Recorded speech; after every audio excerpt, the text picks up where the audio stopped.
Question کیا کہ کوئی میاں بیوی ڈرامہ دیکھ رہے تھے، اس میں ڈرامے میں ایک جو شوہر بنا ہوا تھا اس نے بیوی کو طلاق دی۔ تو یہ جو میاں بیوی بیٹھ کے ڈرامہ دیکھ رہے تھے، شوہر نے بیوی کے کندھے پہ ہاتھ رکھا اور شاید مذاقن نہیں کہا طلاق طلاق، تو کیا حکم شرع ہوگا؟ دیکھیں، پہلے اچھی طرح بات یاد رکھیں کہ بیوی کو طلاق دینے کے لیے ضروری ہے کہ طلاق کو اس کی طرف منسوب بھی کیا جائے۔ اس کو اضافت طلاق کہتے ہیں۔ مثلا یوں کہا، جیسے بیوی کا نام شاہدہ ہے تو کہا شاہدہ کو طلاق، یا تجھے طلاق، یا اشارہ کیا اسے طلاق، کچھ اس طرح، یعنی کوئی تعلق، تاکہ طلاق کا تعلق بیوی کے ساتھ ہو، یہ ضروری ہوتا ہے، تب طلاق واقع ہوتی ہے۔ اور اگر فرض کر لیں کوئی ایسے الفاظ کہے جس میں اضافت نہ ہو اور طلاق ہو، جیسے یہ طلاق طلاق، تو اس میں اب تین صورتیں ہوتی ہیں۔ پہلی بات تو یہ کہ اگر شوہر خود یہ کہہ دے کہ میری نیت طلاق کی تھی، یا وہ پہلے کہتا ہے میں تجھے طلاق دیتا ہوں، دیکھ طلاق طلاق، تو یہ جو پہلے والا ہے یہ اضافت ہے، اس میں اس نے خود صراحت کر دی ہے، تو لہٰذا طلاق واقع ہو جائے گی۔ دوسرا ہے قرینہ، کہ بغیر اضافت کے طلاق دی اور اس پہ کوئی قرینہ یہ ہے کہ بیوی کو طلاق دی ہے۔ مثال کے طور پہ بیوی کہہ رہی ہے مجھے طلاق دے دو، شوہر نے جواب میں کہا طلاق طلاق، تو یہ بیوی کا مطالبہ طلاق ایک قرینہ اور ظاہری علامت ہے کہ شوہر نے جو لفظ طلاق طلاق کہا ہے، اگرچہ بغیر اضافت کے ہے لیکن بیوی کے سوال کے جواب میں ہے، تو بیوی کو دینے مقصود ہوگا۔ ان دونوں صورتوں میں کہ صراحت ہو یا اسی طریقے سے کوئی قرینہ واضح طور پر ہو، اس میں شوہر کی نیت کا کوئی اعتبار نہیں، لاکھ قسمیں کھائے کہ میری نیت طلاق کی نہیں تھی، طلاق واقع ہو جائے گی۔ تیسری ایک صورت یہ ہے کہ نہ صراحت ہے، نہ کوئی وہاں پر قرینہ ہے، جیسے اب یہ صورتحال ہے، بس طلاق طلاق بولا، نہ خود یہ کہا کہ میں نے طلاق دی ہے یا میں تجھے طلاق دینے لگا ہوں، دیکھو طلاق طلاق، نہ بیوی کی طرف سے مطالبہ تھا۔ ایسی صورت میں شوہر سے پوچھا جائے گا کہ آپ کی نیت کیا تھی، اور حلفیہ بیان لیا جائے گا۔ اگر وہ قسم کھا کر کہہ دیتا ہے کہ میری طلاق کی نیت نہیں تھی، میں نے تو ویسے ہی کہا ہے، تو یہ بغیر اضافت والی طلاق نافذ نہیں ہوگی۔ اور اگر وہ قسم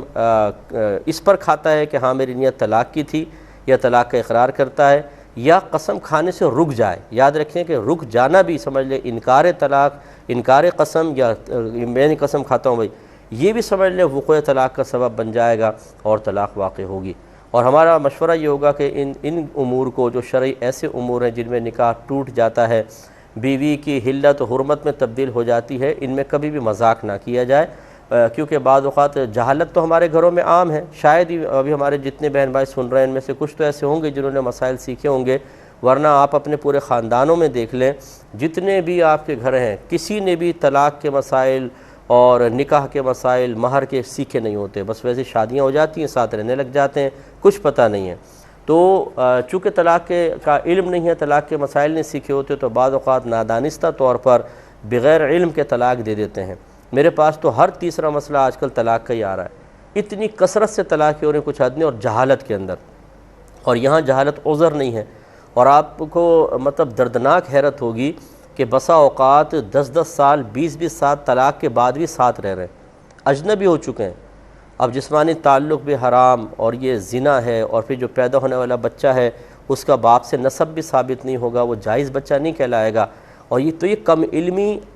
نبی کریم صلی اللہ علیہ وسلم اللہ تبارک و تعالیٰ کی طرف سے دی گئی تعلیم کو حقیر اور معمولی سمجھ کر چھوڑنا، یہ دنیا میں بھی رلاتی ہے اور آخرت میں بھی رلائے گی۔ اسی لیے میں بارہا عرض کرتا ہوں کہ خدا را خود بھی علم سیکھیں، اپنے بچوں کو سکھائیں، خود آپ کو توفیق نہیں ہوئی تو کم از کم اپنے بچوں کو ضروری علم دین سکھائیں، ورنہ یہ بچے میدان محشر میں آپ کا گریبان تھامیں گے، اور آپ کو اللہ نہ کرے ان کی وجہ سے ہو سکتا ہے جہنم میں ڈال دیا جائے، کیونکہ بچے مطالبہ کریں گے کہ جتنے ہم سے گناہ ہوئے، نافرمانی ہوئی، خطائیں ہوئیں، ان کے بڑے ذمہ دار ہمارے یہ ماں باپ ہیں کہ انہوں نے ہمیشہ ہمیں دین سے دور رکھا، اور دین کی وہ اہمیت ہمارے ذہن میں پیدا نہ ہونے دی کہ جس کی برکت سے ہم علم سیکھ کر جنت کا راستہ آسان کرتے ہیں۔ اللہ تعالیٰ ان کی گرفت فرما، اور پھر گرفت ہوگی۔ اس لیے خدا را اپنے بچوں کو علم دین سکھائیں، بہت ضروری ہے۔